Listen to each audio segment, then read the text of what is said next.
Okay, let's talk about the additive manufacturing trend. If you haven't taken the poll, please stop the video and do so. So my thoughts are that this is going to have a massive impact, but it's going to take a little while. I know stuff's happening now, but the real big impact is going to happen in the next beyond 5 years.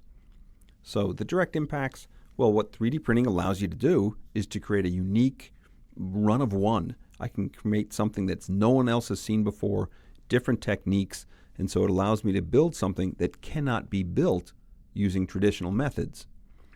This complements existing manufacturing processes. I don't think anyone anymore thinks that it's going to replace all manufacturing. I don't think we'll be using 3D printing to make paper clips anytime soon, but it complements existing processes. And it allows you to manufacture 24/7 because it has a longer time frame. It takes longer to make something, usually using additive manufacturing, because again, you're adding layer by layer. It's a much smaller, slower process, but you can operate over a longer time period, 24/7. You don't need to have a machine operator there.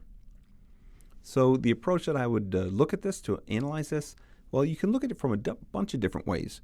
Manufacturing and production planning is the most obvious. This is another production technique, so you can think of the time it takes, and it would affect how I would do my production planning. You can think about new product planning. You have faster introductions. In fact, it's widely used for prototyping, so it allows you to quickly hone in on the final form of a product, so it should speed that up. But sourcing is one that people don't always think about, and I'll come back to that in a second.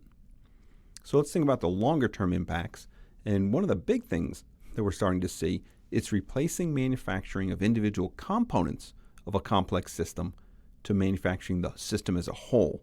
So a part that would take, 13 different parts and each one machined separately and usually coming from separate vendors would then be assembled into one system.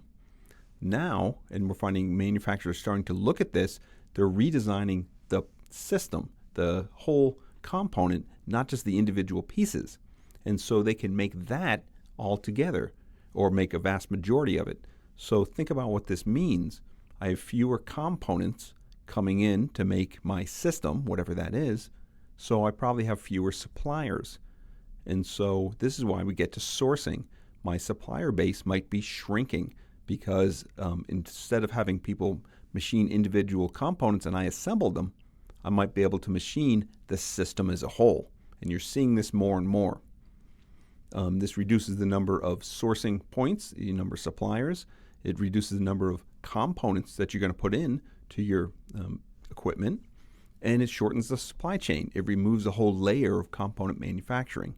This could also be transformational in the workforce needed to make equipment. So it might require different skills, and so maybe fewer machining, but more computer-based or design-based. So I think additive manufacturing is going to have a massive impact. It's going to take a little longer to get absorbed, but I think it's going to really change things in the long term.